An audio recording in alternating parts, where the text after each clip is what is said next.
Welcome to Living Well with Cancer, brought to you by the Cancer Resource Center of the Finger Lakes and the Cayuga Cancer Center here in Ithaca, New York. Today's presentation is Optimizing Nutrition During Cancer Treatment and Beyond, presented by Catie Ball, Cayuga Health Systems Nutritionist from the Falck Cancer Center at Arnott Ogden Medical Center. Welcome, Catie. Reiterate, my name is Catie Ball. I'm a registered dietitian and certified specialist in oncology nutrition.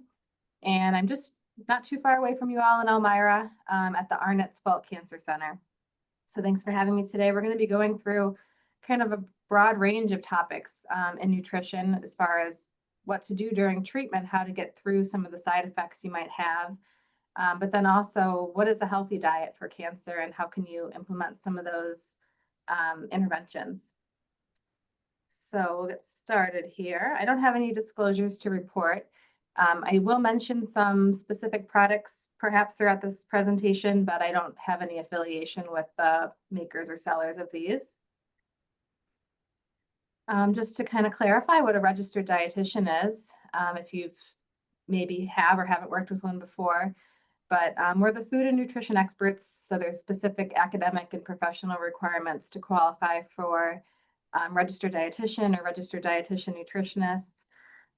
So a bachelor's degree, and as of last year, a master's degree from an accredited program in nutrition and dietetics, and then 1,000 hours of practice time and a national exam and continuing education.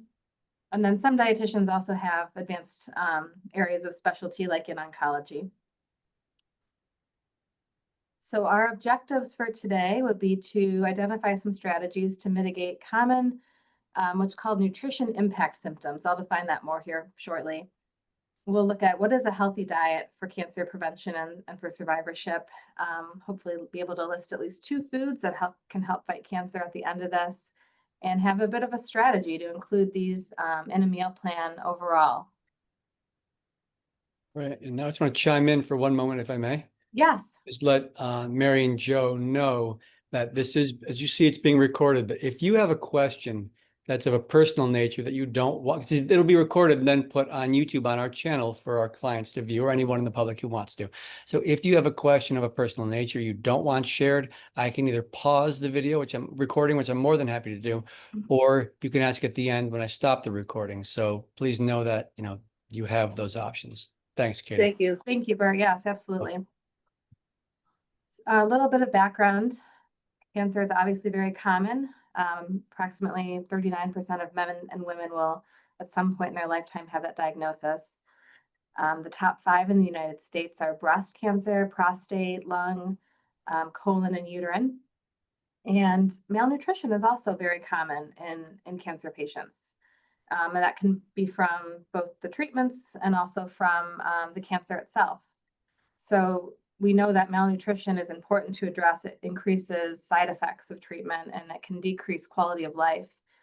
So it really plays a critical role in both cancer prevention, but also cancer care. So we're going to try to cover both of those today.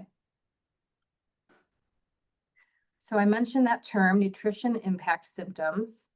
So that's kind of a standard term that's used in research, but it really means any symptoms due to the cancer or due to treatment that have an effect on your ability to eat or your ability to absorb nutrients. So the ones that we'll be talking about today include loss of appetite, changes in taste or smell, changes in digestion, so constipation and diarrhea, difficulty with swallowing, fatigue, nausea and vomiting, dry mouth, and inflammation in the mouth or through the digestive tract, which is called mucositis. So all of these, as you can imagine or have experienced perhaps, or with a loved one, pose difficulty towards eating. And I'm going to skip this since there's just a couple of us today. It was my question, but maybe thinking to yourself, is there anything in that list that I've experienced before and how did it affect my eating? So what are our goals during nutrition or for nutrition during cancer treatment?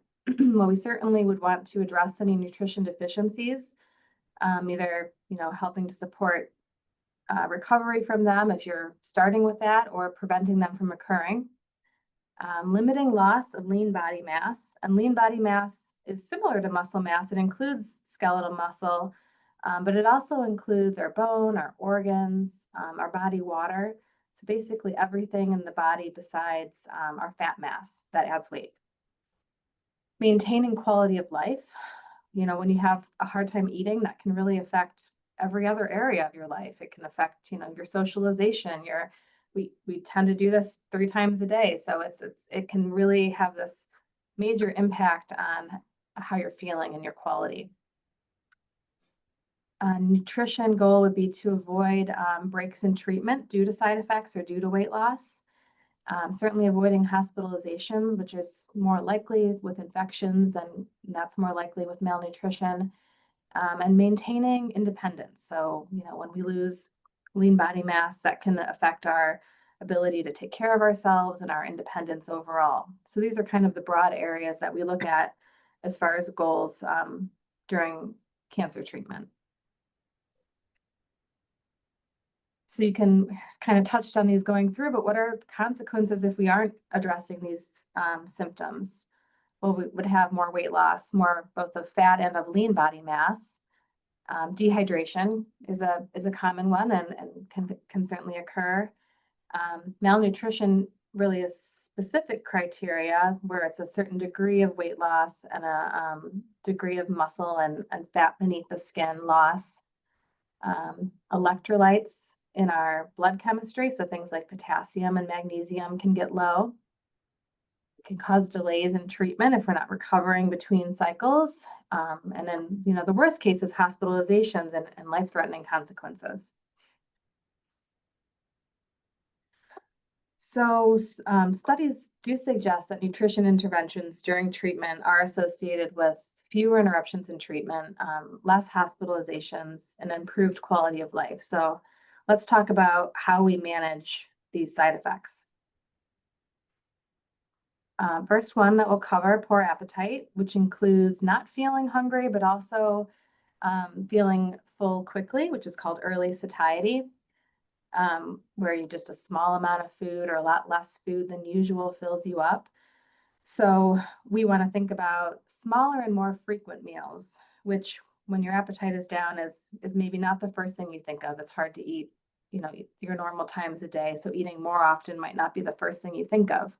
But you're trying to compensate for that, you know, eating less, you're just not feeling like eating by giving yourself more opportunities throughout the day to get that in. So kind of setting a schedule. Normally we feel hungry before meals, or when we're not sick, we feel hungry before meals. But you might have to say it's time to eat, or send them a reminder on your phone or some other way to prompt you to stop for something to eat. When I say either meals or snacks, we want to think about it being balanced with the 3 macronutrients. So those are carbs, protein, and fats. That's where our calories come from. And fat contains about twice as many calories as carbs and protein do. So it's an important aspect of adding more calories.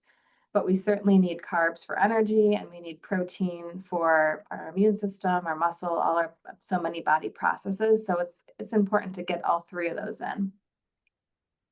A beverage, like a protein shake or a smoothie, a supplement that's already prepared, that's ready to drink, can be helpful because it's less filling and kind of easier to take in. It might be something you can take on the go. And then we also want to think about stacking calories, or how can I add more calories to anything I am eating? So for example, putting some olive oil on vegetables, adding cheese or butter to eggs, adding cheese and mayonnaise or avocado to a sandwich, to just try to get in more with each bite. And then, you know, recognizing that importance of protein, kind of going with the high protein food first when your appetite's best, and going from there. Taste changes is another very common side effect of cancer and its treatment. That can really it can obviously make your appetite not very good too. So these all kind of interplay with each other. One can lead to another. The most common type of taste change that people report experiencing is metallic taste or a bitter taste. Also very common is just things don't taste like anything. Everything tastes like cardboard. Nothing tastes like it's supposed to taste.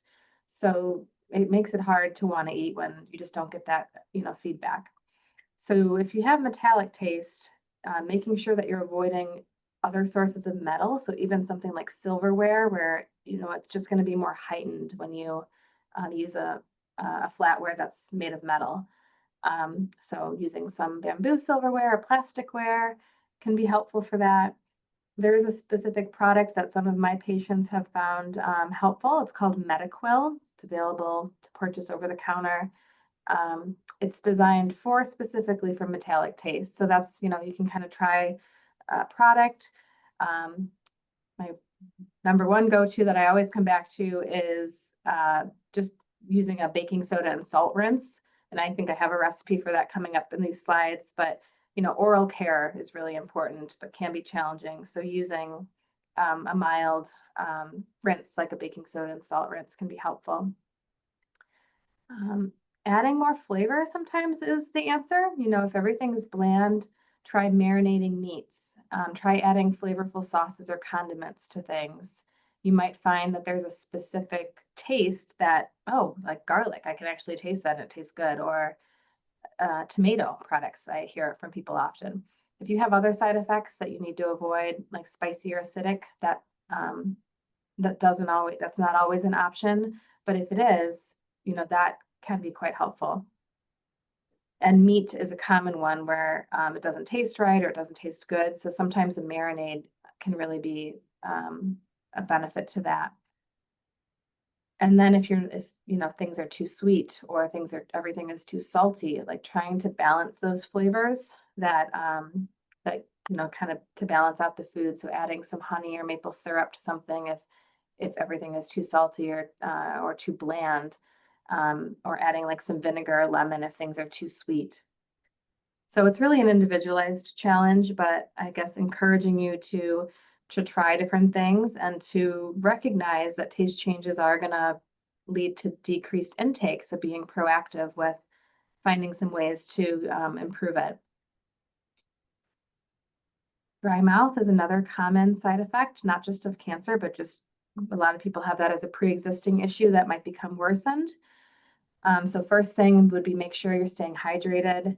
Ask your healthcare team if you could benefit from what's called an oral rehydration solution. So that's like an electrolyte drink that has salt, a little bit of carb, and sometimes other minerals like potassium or magnesium that just helps you to rehydrate if you're losing extra fluid. Not everybody will need this, but that's a possibility. Definitely using moister foods, yogurt, cooked cereals, watermelon, popsicles, soups, frozen fruit to add moisture. Adding sauces, dressings, or oils to food can be helpful in that. A gravy on something if it's too dry. Here's that recipe I mentioned about a homemade mouthwash. So this can be used for dry mouth or it can be used for taste changes. I'll probably refer to it a few times as we go forward. But about a teaspoon of baking soda, half a teaspoon to a teaspoon of salt, and all that is mixed in 4 cups of warm water to help it dissolve. And then you can refrigerate it between uses and like just do a swish and spit anytime throughout the day or before meals if you have a bad taste from these, the taste changes.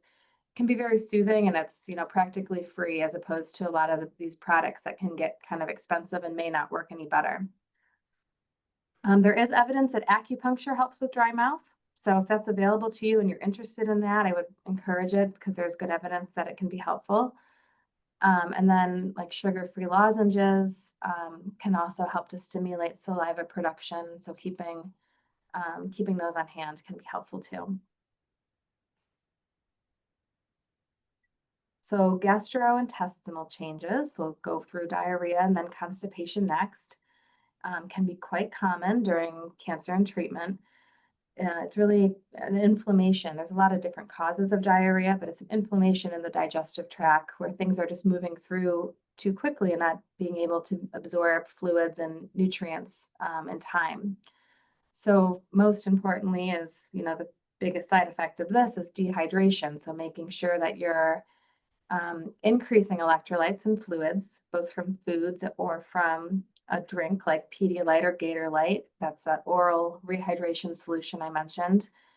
Electrolytes from foods too. You might get a list of high potassium foods or look that up. That can be in things like potato, banana, variety of things that can also be, good to eat while you're experiencing this. Lactose is the carbohydrate that's found in milk and dairy foods. And when we've had diarrhea for a couple of days, we don't make as much, or kind of our enzyme of lactase gets washed away, and we don't digest lactose very well. So that can kind of add to diarrhea if that's happening. So just limiting it, that this is probably isn't the time to drink milk or eat ice cream, but yogurt and cottage cheese or even regular cheese might be fine because it's much lower in lactose. You want to include foods with soluble fiber. So bananas, rice, applesauce, oatmeal are all good food options with soluble fiber. A lot of people are familiar with the brat diet. That's not recommended. It's much too low in protein. It actually, doesn't promote healing and can lengthen the time that somebody has this. So you do want to include adequate protein sources. It's just those soluble fiber sources alongside it. High fiber foods should be limited, especially like raw fruits and vegetables.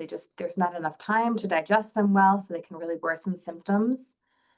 And medicinal fibers, in addition to those food sources I mentioned. So this would be like psyllium, which is in Metamucil, or even a food source like ground flaxseed can also be beneficial. So like mixing maybe ground flaxseed into applesauce and taking that twice a day as a way to get in some of that soluble fiber source, that medicinal fiber that can help to firm things up. Probiotics have also been studied and been shown to be helpful for this, specifically related to cancer treatment. And the strain that has really shown the most benefit in this case is Lactobacillus rhamnosus GG, which is in the product called Culturel. So you would want to maybe touch base with your healthcare team before starting this. And you would want to make sure that you're cautious with how you take it. If you have a port, that can be a risk factor for if you're opening the capsules. So you either don't open the capsules or have somebody else do that for you if you have a hard time with swallowing them. But good to always check with your healthcare team before adding a supplement. And then one other product I'll mention is called EnterAid. I've had some people find it to be extremely helpful. Limiting is that it's quite expensive. It is available over the counter. Healthcare providers can try to get your insurance to cover it if it's something you want to try, but it does help with decreasing diarrhea and that inflammation in the digestive tract, and benefit hydration. So then the opposite problem, and these two Catie? can kind of go together. Chime in for 1 sec. Sure, of course. There was a question on the dry mouth part. Yes, I'm sorry, I don't have, however quite I'm all right. doing this, I don't see this. So if you could read it to me. You're presenting, so you're already doing enough. It says thoughts on xylitol chips and mints for dry mouth. Yeah, xylitol is good because it's good for our teeth and it's not drying. So xylitol, like any kind of lozenge or mint that has xylitol would be a good option. It's an active ingredient in some mouthwashes too that are designed for dry mouth. So absolutely, those would be great. Thank you. So I was saying that sometimes these GI changes, constipation and diarrhea, can kind of go together, because if you're treating your diarrhea, which your team, I'm sure, would be encouraging you to, and is important to avoid dehydration with like an anti-diarrheal, that can also lead to constipation. So sometimes you have kind of a back and forth. So knowing how to deal with both. Increasing fiber, but doing it gradually. So you need to allow kind of digestion to get used to that, and also make sure that you're increasing fluids along with it. You do need a bit more fluids when you're increasing fiber. So we'll be talking a lot more about fiber in these foods in the next part of the presentation, but whole grains, fruits, vegetables, beans, nuts, and seeds are all good sources of fiber. Doing some light exercise if you can, even if it's just like a very short walk in the morning. A warm beverage especially in the morning, as that's kind of a natural circadian rhythm for our body for emptying our bowels can be helpful. Prunes, prune juice, ground flaxseed, as well as Metamucil can be helpful for both constipation and diarrhea.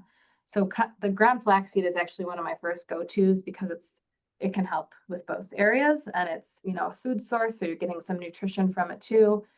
And it has been shown to help this. Some other things to think about is like a squatty potty, a toilet stool, especially if constipation is a pre-existing issue that you've dealt with and, you know, it's maybe worsened by treatment or worsened right now, thinking about overall interventions for that. And then there's also good evidence that depending on the cause, that pelvic floor physical therapy can help with constipation. So just consider that if you have the kind of the bandwidth for it right now when you're going through treatment. Not always the case, but if it's more of a chronic issue and you're looking for more long-term solutions, that could be part of it too. Nausea and vomiting, another very common side effect, and probably the one that makes it the hardest to eat, especially if, you know, you get both nausea and vomiting.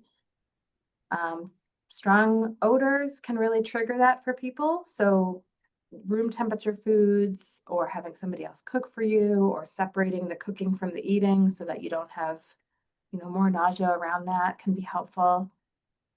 Sometimes crunchy foods, dry foods are more tolerable. So like, you know, toast and crackers is a common one to start with, but can you maybe progress to roasted nuts that have a bit more nutrition, or even like pork rinds, which are high in protein, kind of like a chip, but it has quite a bit of protein. You know, making sure that you're avoiding an empty stomach, as hard as that can be, because an empty stomach can, you know, if you think about just maybe if you've ever gotten too hungry when you weren't sick, can make you feel nauseous. So you don't want that adding to it. So really talking with your healthcare team about your anti-nausea medication schedule and really optimizing that so that you can eat more. I'll say this, that sometimes people think, I'm not really nauseous. I don't think I'm going to throw up. I just don't feel like eating. And that's kind of like mild nausea, when just everything kind of looks like you think you just nothing appeals to you, just doesn't, your stomach just feels queasy. So I would encourage you to treat that as well so that you're able to eat. And then there's good evidence that ginger is effective for nausea from cancer treatments. And the dose is 0.5 gram to 1 gram per day. So that's 2 to 4 cups of ginger tea, or a teaspoon of freshly grated ginger falls in that area. So if you don't like the tea or the taste of ginger, you could choose a supplement that has that amount, like a capsule. But if you enjoy the taste, you know, that can be something that's part of your overall strategy for dealing with nausea. Swallowing difficulty and mucositis. So there's different causes of swallowing difficulty, but sometimes, you know, mucositis refers to just inflammation throughout the digestive tract, which can include like the esophagus and the throat, and that can make swallowing harder. That can be a common side effect of chemotherapy and some radiation therapy too. So soft and moist foods, of course, things that aren't going to be irritating to that tissue that's inflamed. The same thing with spicy foods or really acidic things. You know, sometimes what sounds good and what feels good is going to be different, but just kind of being aware that, you know, that if you think about like a sunburn or like an inflamed tissue, things that are spicy or acidic are just kind of irritating to that. If the swallowing difficulty is really interfering with your eating, or if it's, you know, from a different cause other than this mucositis, thinking about working with a speech language pathologist. They're the experts in swallowing strategies and exercises that they would provide, and your provider could make a referral for that. And then also in the other category, honey was studied when looking at head and neck radiation and chemo to prevent some of those mouth sores and mucositis that can occur. And it used a teaspoon twice a day. So that can be soothing and help to promote healing, whether it's, you know, for that treatment regimen or just because you have mouth sores, kind of easy medicine to take too. And then glutamine is a specific amino acid that all of the cells throughout our digestive tract use for energy. And so it can help to speed healing. So you can buy just glutamine powder. There's also this specific product called Helios, which is it's an oncology specific product that's a form of glutamine that's well absorbed, like on the surface. And so you swish and swallow it, and that's an option too. You can buy it yourself over the counter or ask your healthcare team if it's something that they can prescribe to potentially have, insurance pay for, or if they could order it for you. Kind of going on with mucositis, thinking about really good mouth care because you're at high risk for an infection in the mouth when that tissue is like broken down. So that salt, baking soda rinse, very helpful. Frequently, as often as feels good. And, using a soft toothbrush if you can, gentle flossing if you can. Using a straw when drinking, especially if the sores are kind of in the front of the mouth, or if that's the problem, to kind of try to bypass that area that is painful. And then, depending on how bad that is, you might be thinking about mainly liquids and soups.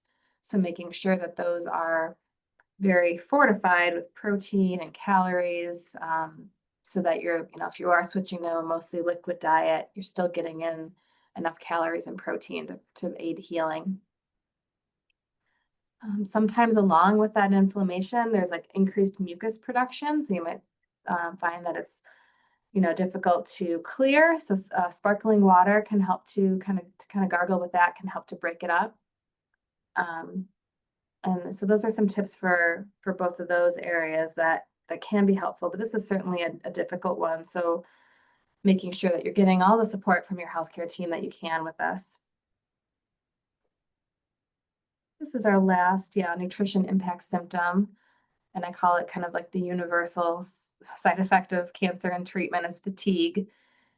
We do want to make sure we're differentiating and that it's not depression, because sometimes just being really tired and losing interest in things can be a sign of depression, and you'd want to make sure that you are addressing that with your healthcare team.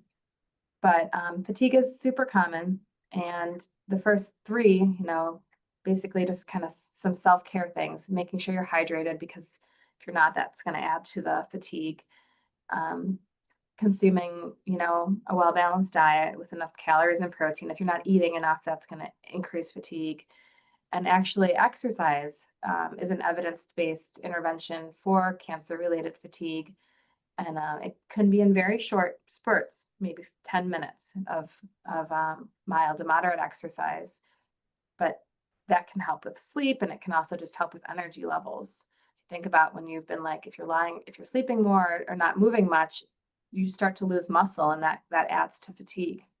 So it might be appropriate to have a referral for physical therapy or occupational therapy if you're just really not sure where to start with that.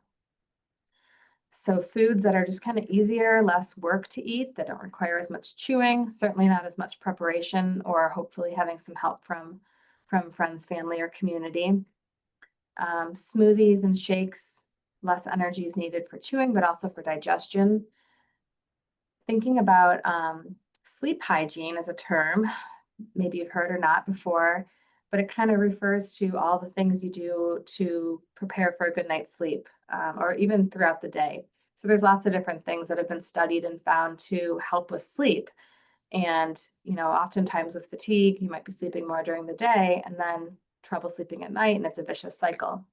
So some mindfulness activities can be helpful for sleep and for, relaxation.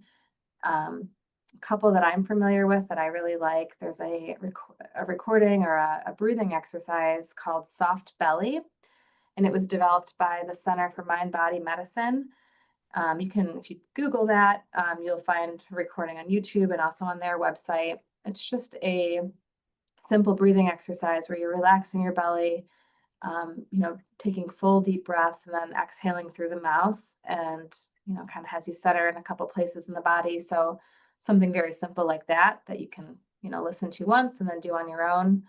Or yoga nidra has been studied and found to be a helpful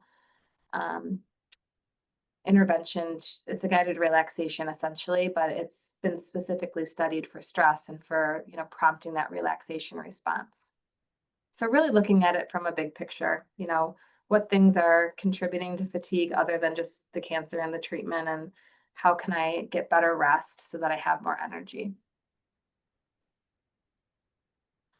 All right, so, kind of all of those, whenever you're struggling to eat enough, we think about smaller, more frequent meals. So I just wanted to kind of give a list of some ideas for what those could be.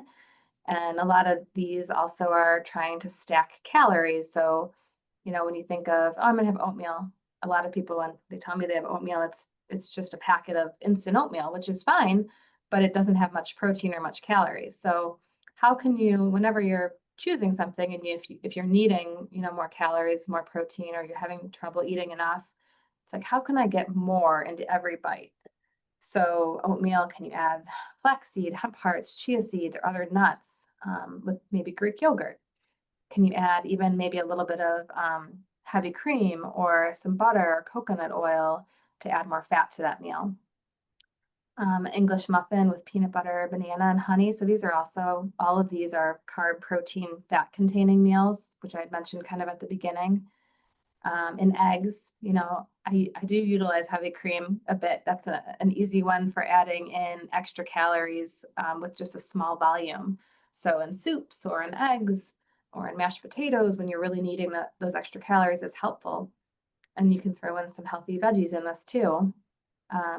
Toast with avocado, a poached egg, maybe drizzle some olive oil on it, a crock pot meal. That can be helpful in just is thinking of easier to digest things. Something as simple as fruit with peanut butter or cottage cheese with peaches or yogurt with peaches or other fruit. Canned soups can be kind of a go-to when you don't feel like cooking and you want something easy.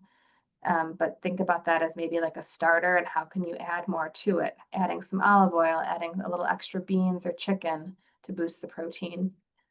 Or a quesadilla, which can be made on the stovetop or in the microwave, include meat or not meat. You can really add more condiments to add calories and flavor to that as well. So just to kind of bring this back to what are some meal ideas during treatment when you're not feeling your best?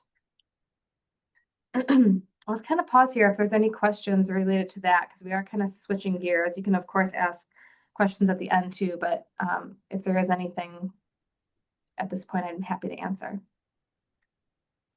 And if not, we'll get moving along. So I'll just say that was a fantastic information good, for starters. Yeah. And there's so many things that I was not aware of.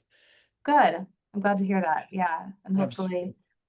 hopefully that are actionable, it's hard Yes. to put it into practice sometimes. I snapped some screenshots along the way, so I hope that's okay. So Yeah, I'm happy to share my slides Okay. too. So yeah, Thank either you. way, yeah, absolutely. I've been needing help with the kind of thinking of smaller meal, eating more often and less, because I'm still hungry. I don't have that Good, problem yet. good, good. Yes. But I tend to eat large when I eat, which still isn't good no matter what, and it hurts sometimes. So I'm Mhm. trying to do more smaller meals. I almost have to set a timer or reminder, like you said, on the phone to do Yeah, that. that I think is like almost number one, because it's so hard. If you're not used to eating that way, it's hard. But then if Yeah. you add on to that anything else, it makes it even harder. So Yep. some sort Yeah. of prompt. And I'm trying to get better about eating the right foods at the right times of day too, and try to eat some stuff earlier in the day. That's one of the things I'm trying to, but it's tough too. So Mhm. Yeah, it's a process. I think at the end, I try to bring this back to like progress, not perfection. Like we can just make small changes and they really do have a big impact. It doesn't have to be perfect. So we'll switch gears talking about reducing cancer risk and a bit about like how can your diet be optimal for, your cancer outcomes with your treatment, how can it complement your treatment regimen for something you can do towards it as well. So just briefly, a little bit about what is a cancer risk factor. So really, anything that increases your chances of developing cancer. Most risk factors aren't a direct cause of cancer, and definitely having a risk factor doesn't mean that you will develop cancer. Some of these are modifiable, some of these are out of our control. I never want somebody to feel shamed by talking about risk factors if they're not doing it, because you can have all the risk factors and never develop cancer. and none of the risk factors in developed cancer. So some of it's just, unexplainable, but others, we do have a role that can be hopefully empowering. So that's kind of my goal with this part. So the estimate is that about 42% of new cancer diagnoses may be avoidable with these modifiable risk factors. So almost 20% related to smoking, 18% being related to physical inactivity, poor nutrition, alcohol intake, and obesity. And then the remaining bits being from viruses, sun exposure, indoor tanning devices. So you can see, not all of those are easy, and there's a lot of factors that relate into them, but they're not genetic, right? So it's possible at least to change some of those.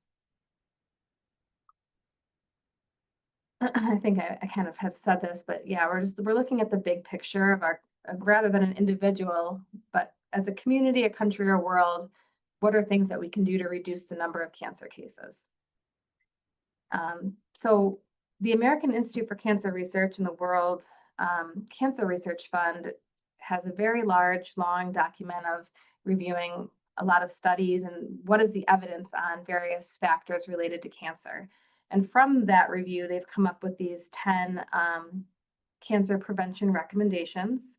So we're going to go through most of these today kind of briefly and then get into a bit more about diet. I will skip a bit of the ones that are less relevant at this point. So the first one is related to healthy weight. So next to smoking, maintaining a healthy weight is identified as the most important thing to do to reduce cancer risk. There's various reasons why this increases the risk for cancer.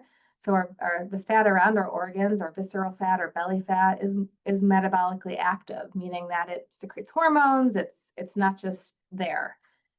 So hormonal factors like higher insulin levels and insulin-like growth factor have been associated with cancer. And then certain cancers that are hormone sensitive, like to estrogen or to testosterone, can be influenced by this. We also see with excess body fat on a whole that there's kind of a chronic low-grade inflammation, and that kind of sets the stage or the environment for cancer. It can also is linked with the different types of immune response and differences in our gut microbes, our gut bacteria that have an influence on our health and disease. I do really like to stay away from weight because it's not a behavior, and I don't even really consider it 100% a modifiable risk factor because there are so many factors that, determine a person's body size.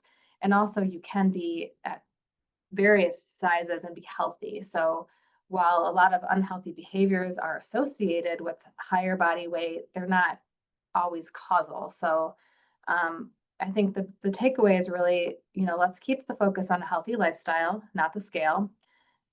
We know from a lot of research that dieting is a major predictor of weight gain in adult life. So sometimes what we're recommending, this big focus on weight, is actually might be, more detrimental.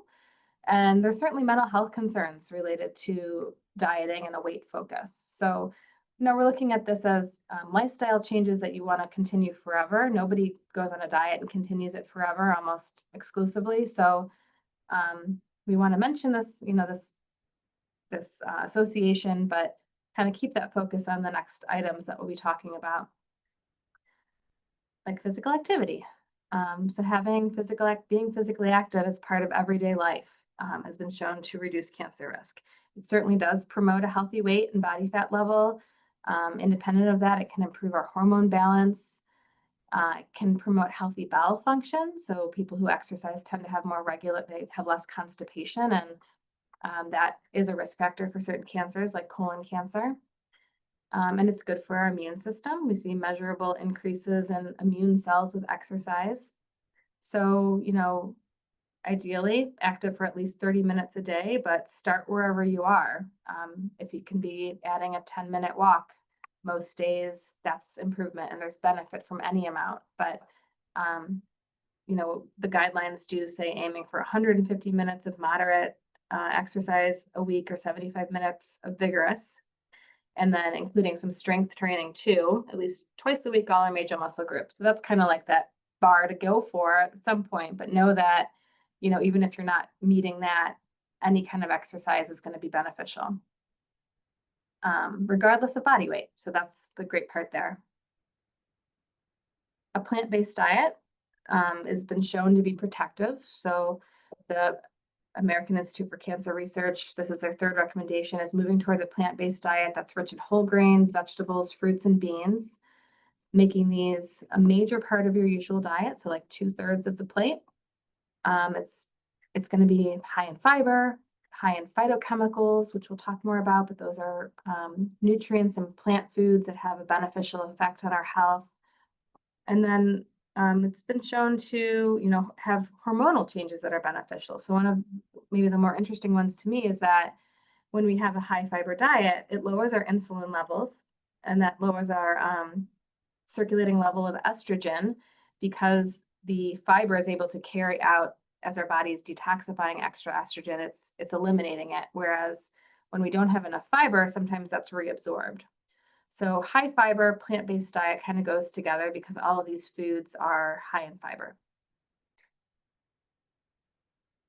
And going kind of along with that is limiting fast foods, processed foods that are high in fat, starches, or sugars, which I think most people are aware these aren't the best for us, but it's harder to, you know, to know something and to do something is a bit different. I like to just kind of point out that these foods are very energy dense, meaning they have a lot of calories for their, you know, per ounce or per gram, but they don't have much nutrients for that amount. So kind of like the difference between, not to pick on Pop-Tarts here, but oatmeal versus an apple Pop-Tart. 2 Pop-Tarts, I would be starving like shortly after eating that, but it's 370 calories. Whereas you could have oatmeal with some apple, some Greek yogurt, some walnuts, and it's actually a bit less calories and, you know, 9 grams of fiber. So it would be much more filling for most people.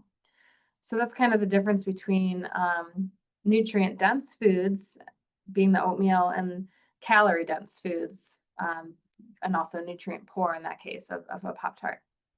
So we know this, but thinking about it from a cancer prevention perspective might be a bit different.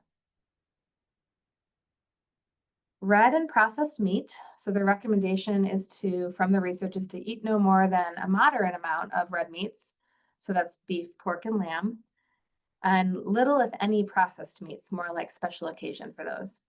So modest is defined as 12 to 18 ounces per week. So, you know, that's not meaning that you have to eliminate these foods by any means. They didn't see an increased risk for cancer with that amount. It was amounts higher than that. But at the same time, you know, if you go to a steak restaurant, sometimes the steak is 20 ounces. So it's not nothing, but it's common that people are consuming more than this amount in some cases. So there's various reasons why red meat might increase our risk for especially colon cancer. The other aspect of that is how we cook them.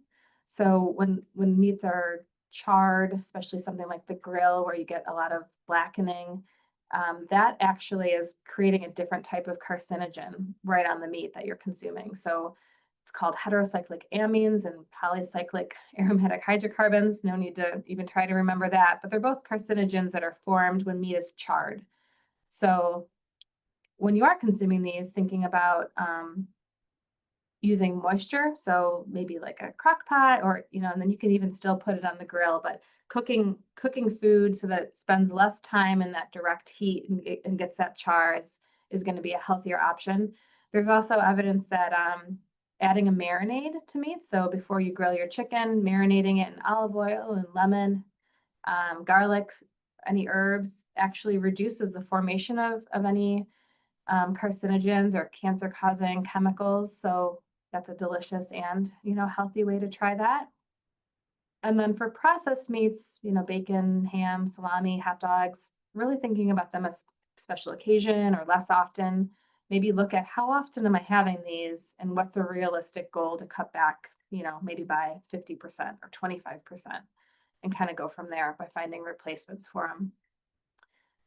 Because there was even small amounts of processed meats showed an increased risk for cancer. That's why that recommendation was created.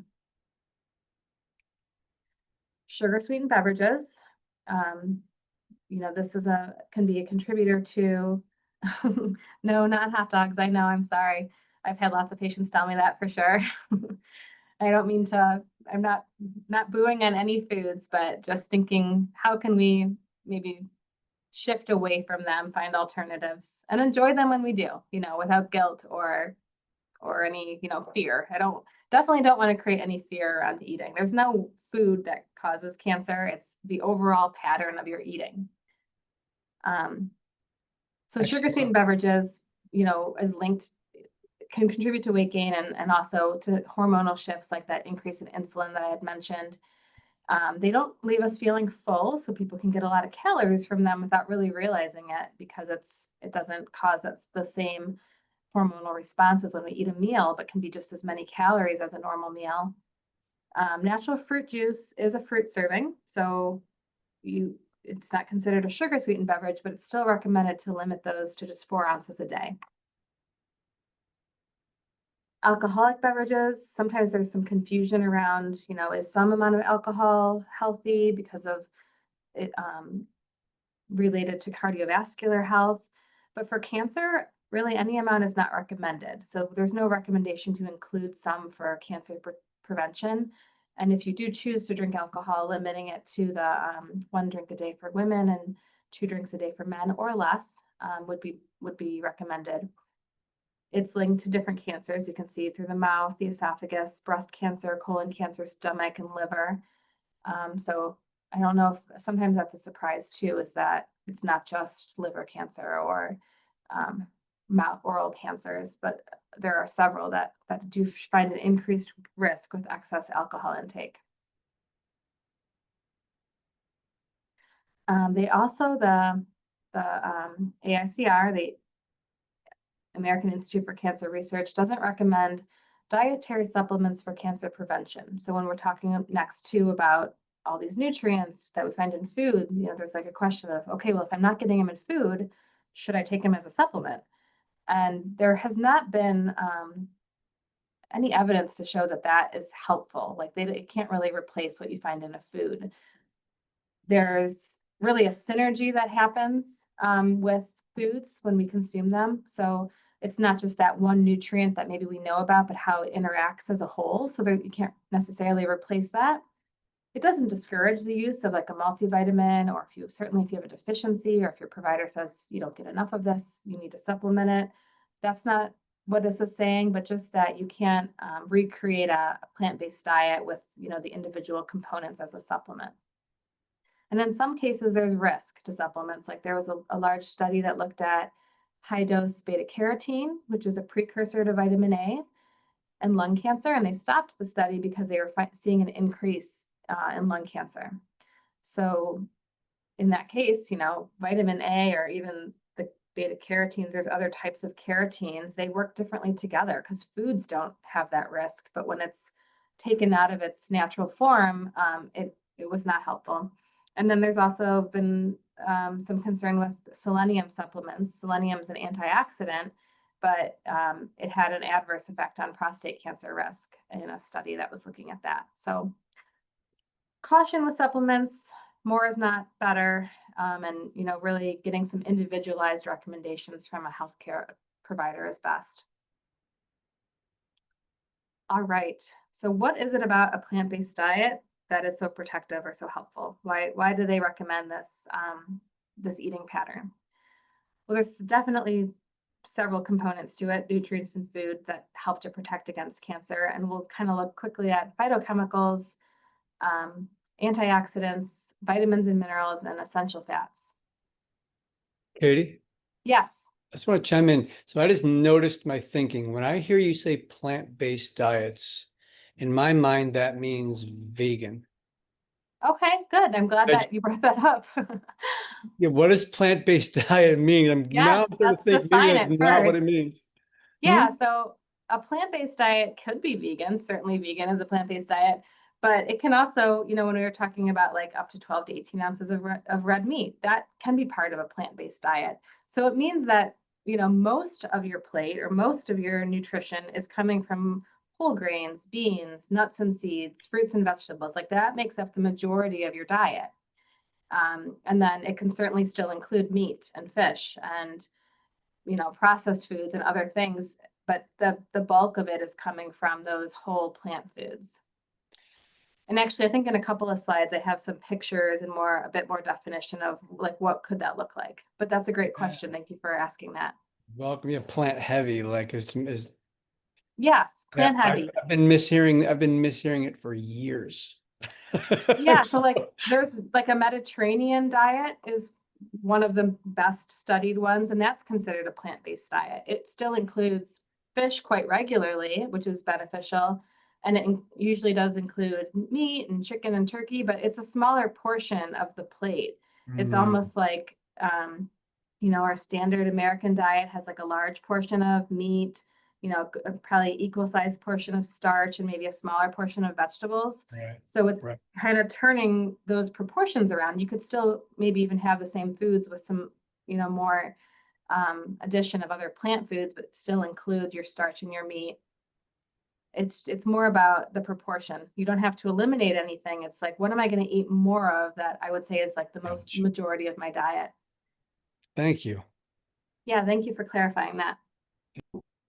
So phytochemicals, there's over 10,000 different ones that have been discovered, which is kind of amazing to me that there's all these things in foods that we are just learning about.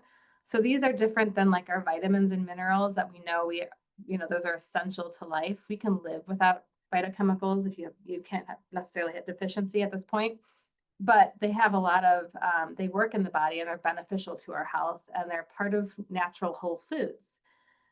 So it's kind of mind blowing, 10,000 different ones. We're just going to be looking at a few that are better known and better researched, but they work to decrease inflammation, which is a big one when we think about like setting the stage for cancer or what a cancer environment looks like. Kind of a chronic, smoldering, low level inflammation is common in a lot of chronic diseases, including heart disease and cancer. So these phytonutrients can help to prevent cell damage, or to, when a cell is damaged, to trigger it to die and go away so that it doesn't, continue to replicate as a damaged cell, which is cancer. It can help to support the immune system in fighting cancer, can slow the growth of cancer cells by influencing like blood supply and how the cancer, uses the system to grow. And they can also affect our hormones. So carotenoids, these include some of the better known ones is like lycopene. There's been quite a bit of research on lycopene for different cancer preventions and risk reduction, especially like prostate cancer. And that's in cooked tomatoes and sweet potatoes and red vegetables. Red, orange, and green ones are high in carotenoids, including carrots, maybe where its name came from. Flavonoids are another class. They include foods like cocoa, like in chocolate, apples, black beans, coffee and tea, soybeans. Indoles and glucosinolates are high in cruciferous vegetables. So that's that family of veggies that includes broccoli and cauliflower, kale, cabbage, other ones, collard greens, and polyphenols. So that's in grapes, berries, whole grains, and herbs are all high in those. Antioxidants is kind of a crossover with phytonutrients or phytochemicals because some of those act as an antioxidant, but just to kind of clarify them a bit more, because that's a lot. You hear a lot about antioxidants from supplements, from foods. So in order to, really understand that, it's understanding free radicals. So free radicals are unstable substances produced by everyday living or just naturally in the body. And they cause damage to cells if they're not neutralized. So one of the jobs of antioxidants is to neutralize these and protect the cell from becoming damaged. So there isn't really strong evidence that, using antioxidants from supplements, just like I was saying, that increased risk with lung cancer in that group that got the beta carotene supplement, which is an antioxidant, but from our foods and from our diet, very protective and beneficial. And, a lot of those foods that were on the previous slide are high in antioxidants as well. Also thinking about essential fatty acids, that can play a big role in inflammation. So mentioned a couple times now how like a kind of a low grade inflammation in the body increases risk. That's different than like that acute inflammation. If you injure yourself or if you're sick and it's cleaned up fairly quickly, but it helps, it's the immune system's response and it helps you to recover. This is when the immune system is turned on towards inflammation that is kind of all the time. And our general diet in the United States is pushing inflammation because it's very high in omega-6 sources. So omega-6 sources, which is this essential fat, is called linoleic acid, LA, are in nuts, seeds, and vegetable oils. And so things like corn oil, canola oil, soy oil that are in the processed foods or used in frying, those are going to be sources of linoleic acid, which is an omega-6, pushes inflammation. We need them. We need some omega-6. It's an essential fat, but we just tend to get too much omega-6 and not enough omega-3. Omega-3 does the opposite. It reduces inflammation. It's not found in as many foods. It's primarily in fatty fish like salmon and tuna. So, in order to get kind of enough EPA and DHA, those are the two essential fats found in fish, you would need to eat fish about twice a week to meet the recommendation for that. Plant foods provide their own form of omega-3 that's converted down the line to EPA and DHA, which is the more active form. But not everybody it's not a very efficient process. You can't really rely on that to completely meet your omega-3 needs. And, it's really this balance. So if you're eating a lot of omega-6, you would need, quite a bit more omega-3 to kind of balance that. But if we can reduce our omega-6 and increase our omega-3 sources, that's going to help to just create an environment that is lower inflammation while still, meeting those essential fats. Just pointing out, why do we have so much omega-6? Oh, I'm sorry, was there a question? Oh, I thought I heard something. Yeah, sorry, it was me. A question on the fish. Someone would told me, like, especially the fish, go for cold water wild caught. Does that seem to make a difference to you, or like, what would you think on that? Did you say cod? Well, no, cold water and wild caught. So it could be cod. Yes. Yeah, it could be cod. It could be salmon. Yeah. But stay away from the farm raised, I was told. Yeah, unfortunately, farm-raised fish often contains a lot of contaminants, including some that are identified as carcinogens. Obviously, our wild fish is also subject to the pollution, so it has some of those as well, but it does, by and large, have less. So yes, the best health benefit is going to be from the cold fish have more fat, so it's fatty fish. I guess they probably need that for. They're going to have higher omega-3. Is that what? Yep. Would that be a truthful statement? Okay, thank you. Yeah, the cold water fish are going to have more fat, which is those omega-3s, as opposed to like a leaner fish. Still going to have some omega-3s, but it has less fat overall, so you're going to get less of those. So like oily fish like salmon, tuna are good examples. But yes, cold water, wild caught is ideal. So now if I take the cold water salmon, can we if we want to fry it for a fish fry, we do it in vegetable oil? I wouldn't recommend that. I'm just teasing. I'm teasing. Yeah, and Thank salmon, you. I don't know. I've never heard of it being deep fried. No, I was just joking. Yeah, you can certainly pan fry it though, right? Yeah. Yeah, you'd stir it up. Thank you. Uh-huh. So just going back to like, what is it about our diet that makes it, more pro-inflammatory? It's because a lot of the oils that are used in salad dressings, restaurants, any processed food, they tend to be using soybean oil, corn oil, and cottonseed oil are very common ones. And I don't know if you can see my mouse, the blue here is the linoleic acid. So you can see how high compared to the alpha linoleic acid that those contain. So we're just getting a lot. We're just getting more than we need. It's not that they're bad. It's just we get way too much omega-6, not enough omega-3. Another one that I haven't mentioned is omega-9. That's the yellow on the end. That's in, you can see highest in like olive oil is really high in that. And it's a beneficial, healthy fat. It's not one of the essential fats that we have to obtain from our diet, but that's a good choice. Sources of oleic acid would also be like avocado oil and olive oil. So those are my top two choices. All right. How are we on time? I'm sorry if this is a bit longer than everybody. Doing okay? I think we're doing well. This is jam-packed with great information. Good.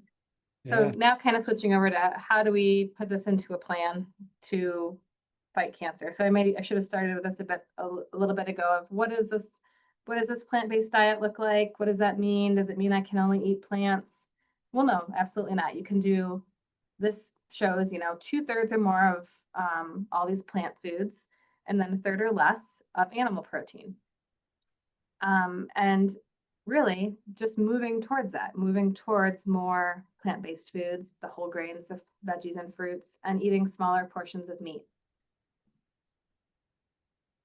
Let's see if there's anything else I wanted to say about this.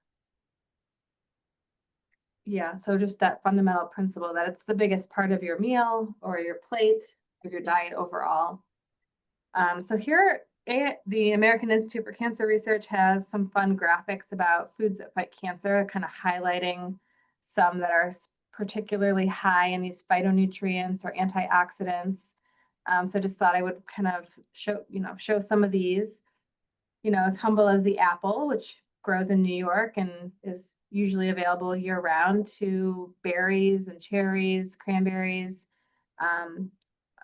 good antioxidant sources there.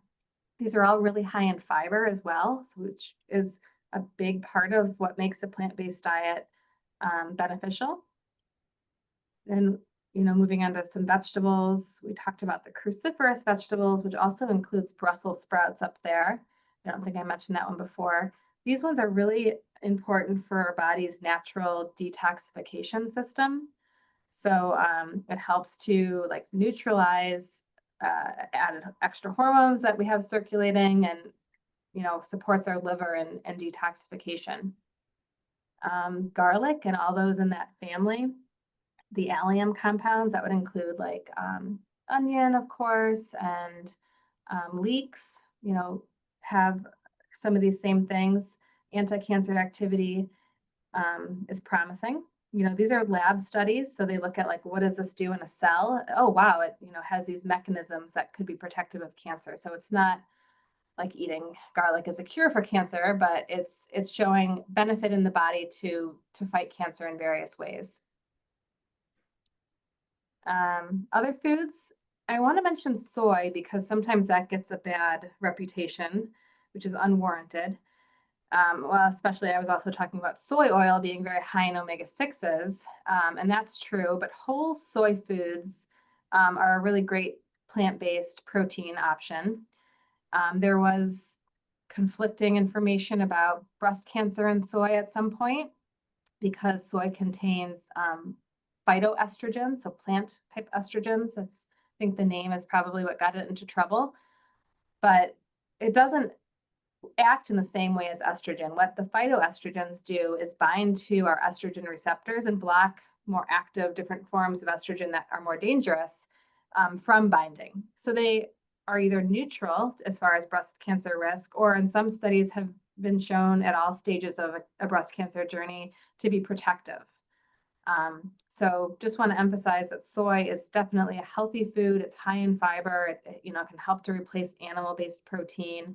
You want to think about things like tofu, tempeh, soy milk, soybeans, which is called edamame, as being preferable to like a lot of the meat alternatives use a soy protein isolate, which doesn't have these isoflavins or those phytonutrients in soy that the whole foods do.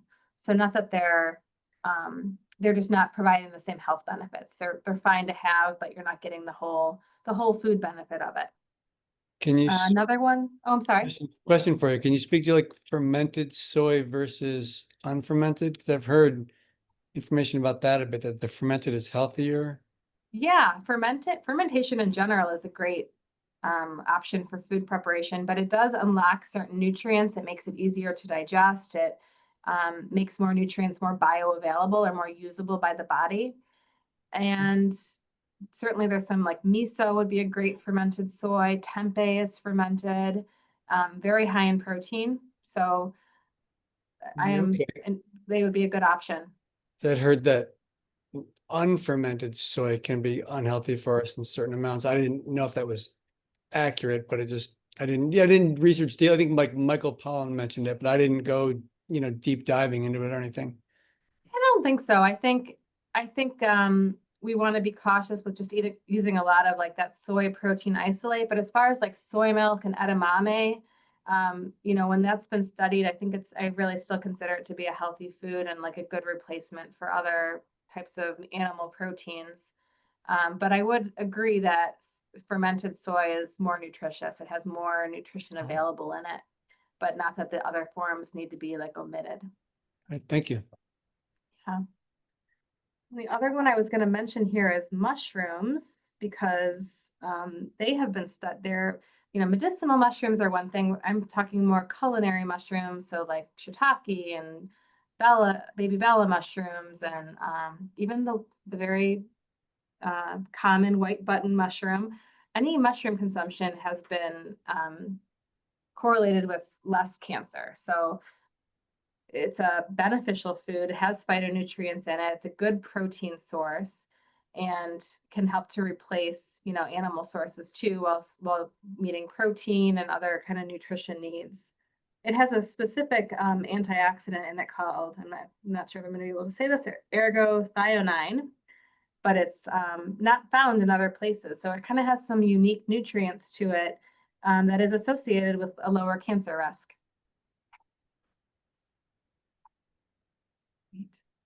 So this is one study I just wanted to highlight because it's kind of an exciting study. Came out in 2023, and it looked at a nutrition intervention and how that affected the tumor response in women with breast cancer. So I'll just kind of briefly go through this and get to the meat of it. It was a trial that involved 173 women who had newly diagnosed stage 1 through 3 breast cancer.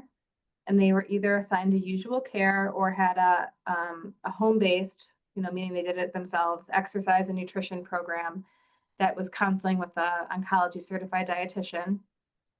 The usual care was, they still could have a dietitian referral. They still had access to survivorship clinics. It just wasn't a program. And the goal was to follow a healthy eating pattern, the one that we've been looking at, and physical activity guidelines while they were getting their chemo. So these were patients that were getting chemotherapy before surgery. So at the end of chemo, the women in that intervention group reported they had a significant increase in exercise compared to the usual care group, which, okay, we would hope and expect that. I was amazed that 70% were doing strength training compared to just 7% of the usual care group. And the intervention group had increased their intake of fruits, vegetables, and fiber during chemo, whereas the usual care group actually had a decrease, which is actually what I would expect, right? If you're having symptoms and they're not being mitigated to try to increase these foods, you would likely eat less of them. Both groups experienced about the same amount of weight loss during treatment. It wasn't much, it was about 2 pounds. And both groups experienced at least one nutrition impact symptom, and it was fairly common. More than half had at least one that was severe. So a bit more in the usual care group, but it wasn't a significant difference. So here are the results and takeaways. So the women who received chemo before surgery had, among the 72 women who had their treatment before surgery, pathologic complete response, meaning that when they had their surgery, there wasn't any cancer cells that were found when they looked at it under the microscope in pathology. It was more likely in that lifestyle intervention group than in the group that got the usual care. 53% had that complete response versus 28%. They both groups completed their full dose of chemo with equally high amounts. There was they reached that goal of at least 85% of the intended treatment. So that's where that breaks in treatment comes in that we try to avoid. They both did well with that. And the effect of exercise and nutrition on tumor response was independent from how much chemo they got or any changes there. So it was believed to be due to immune or inflammatory or metabolic pathways that were altered from the exercise and food intervention. And the authors really emphasized that this was not extreme changes. They were just moving towards, they weren't perfect, of course, if you can imagine people going through this. They just were moving towards these healthy eating guidelines and exercise. So, the takeaway hopefully is that chemo doesn't have to be a barrier, and that it can improve treatment outcomes. So, it gives you a level of control back to the patient, that they can do some things that can be helpful.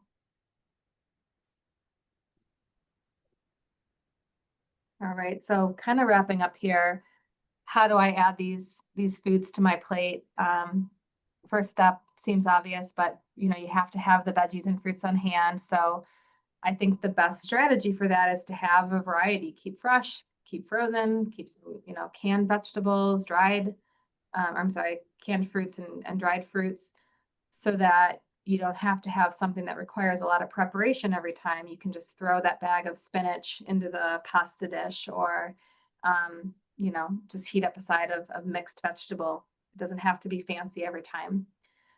Having like a meatless Mondays or a day of the week that you try a plant-based meal can be a fun way to try to get in more variety and reduce that intake of meats. Adding in more vegetables to soups and casseroles and things, or swapping out some whole grains with typical starches, trying quinoa, or adding in some cauliflower rice with your regular rice, or the riced cauliflower. There's also, vegetable noodles or bean-based noodles now that can be a fun way to incorporate. Like you can do a pasta dish that's made from lentils or chickpeas, and so it's high in protein, high in fiber. So just some different ideas there. How can I take this home to include more? Here's a couple of pictures of foods that I would be considered plant-based. You can see that most of what's on the plate is a fruit, a vegetable, a grain, or a bean. And then I really like the American Institute for Cancer Research's handouts related to this. This one in particular kind of is like first step. And this will be different for everybody, but it gives you an idea of like, maybe if you don't eat vegetables every day, it's just, I usually only do this 3 times a week. So I'm going to make sure I get it in 5. Like you start where you are and you build on it. So this kind of gives a checklist for where do I start and how can I increase that as I go along and improve. Biggest takeaway is progress, not perfection. There's no perfect eating. There's no meal or food that is going to heal you or kill you. It's about the whole picture of, moving towards thinking of food in more than just socialization and energy, but as something that has an effect on our metabolism and on every cell and can help to support us in a healing journey.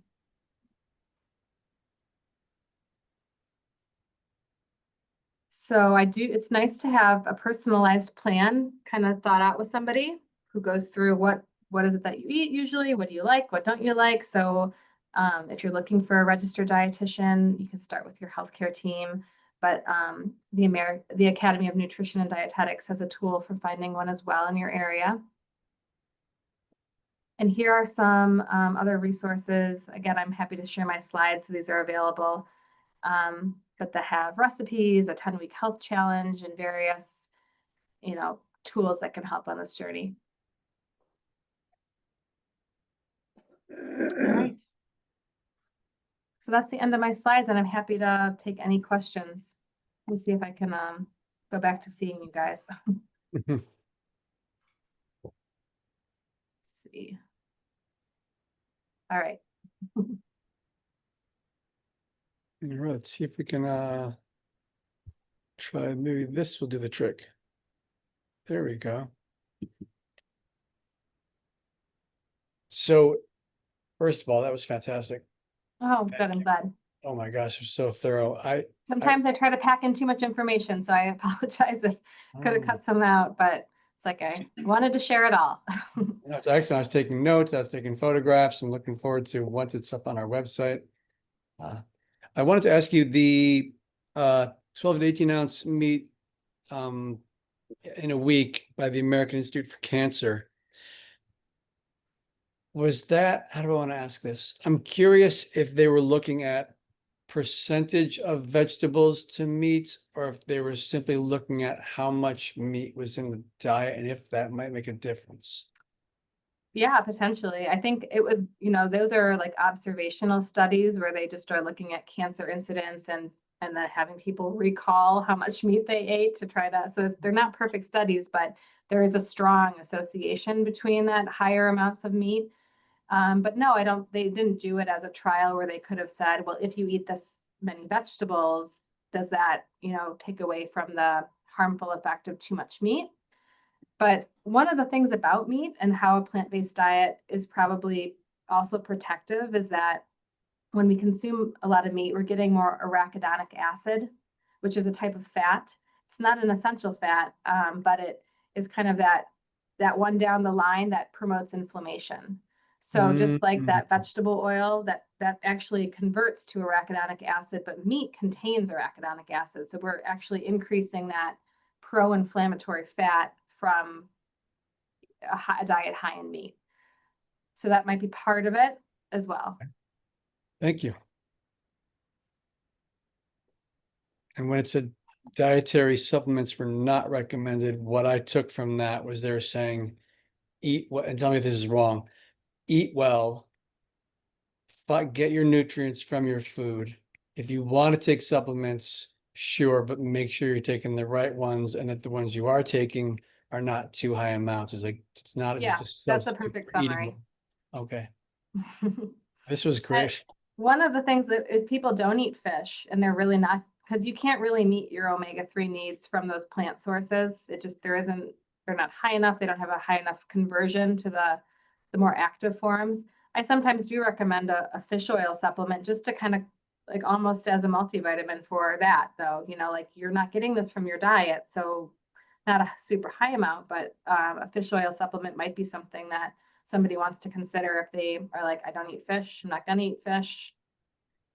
Because we do need those essential fats and higher amounts is beneficial. Thank you. Does anyone else have any other questions? I just want to say thank you. Over my journey's been pretty short. I was diagnosed at mid-May, and I've received some very contradictory dietary nutrition advice between two different sources, and you kind of went right in the middle of both and made it more easy to digest, pun intended. So I really appreciate this. And there was a handful of things that, and one of my advisors was a nutritionist at the oncology center where I go up here. Okay. The other one was an interventional doctor from upstate, and he was very extreme with the diet. Whereas my nutritionist here was more like, hey, right now we need you eating, number one, because I lost a lot of weight fast. But then we can talk more about equaling out. She at one point was like, Joe, if you wake up tomorrow and all you can eat is pizza, just eat some pizza. I agree with that. You gotta eat. First is eating. Yeah. And I'm okay. I can eat. I'm hungry all the time. So the interventional doctor really went hardcore, 7 to 9 servings of fruits and vegetables a week. 3 must be cruciferous vegetables, 1 to 2 fresh fruits in season, red meat once a month. And when I'm done eating that delicious piece of red meat that's cooked medium to rare, that I express gratitude to it. And then cold water fish, chicken, and turkey skills. That was it. And it was very aggressive, but I think you helped me a little bit find this kind of a manageable path Good. I'm glad. Yeah, you have to And start where you are. So that's the benefit of that. I mean, it's nice that your doctor was including nutrition, but you have to, sometimes they just spew out information and they don't take into account, well, what is your lifestyle like? What is your preferences? What else? is Yeah, going I think he looked at it as a whole approach, the whole body health, the interventional doctor, a medical doctor. I think he was looking at it. It didn't matter about my cancer.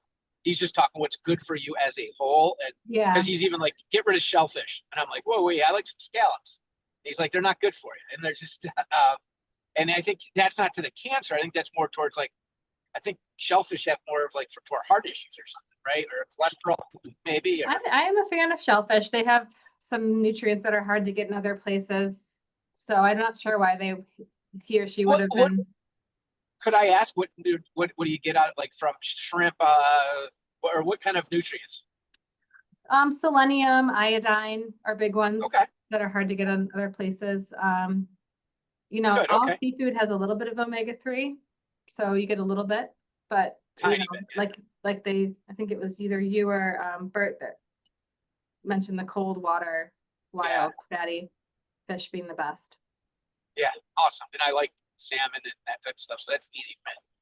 So, the problem I'm gonna have is the beans, the legumes. I'm not a bean eater at all, so I got to find a better way to. You know, there's something, I think it's called like let me see if I can find it real quick, like the Bean Institute, or it's whatever group is trying to help people eat more beans, and they have a lot of different recipes, including like an oatmeal. Okay. I've made like a red lentil oatmeal before that's savory, where you put an egg on it and maybe like some green onion and stuff, and that's really good. Wow. It doesn't really taste like beans. Or like a lot of those pastas, a lentil pasta or a chickpea pasta might be a good place. I heard to you try. mention that. I'm gonna try that because that's. They have it at that would- Aldi's. That's where I've got it before. They probably have it at Perfect. Wegmans too, but Aldi's has it as well. Love all these. Perfect. Thank you. Mary, you have a question? Yeah, I'm gonna leave, but I wanted to thank Catie and you, Bert. Thank you, Catie. Oh, thank you, Mary, for coming. I appreciate it. It's a lot of information. Very good. Good, I'm glad. Thank you. Please both feel free to reach out. My contact information is listed there. So if any questions come up, I'm happy to help. Thank you. You're welcome. Have a good night. Thanks. All right, then. Right to the last minute.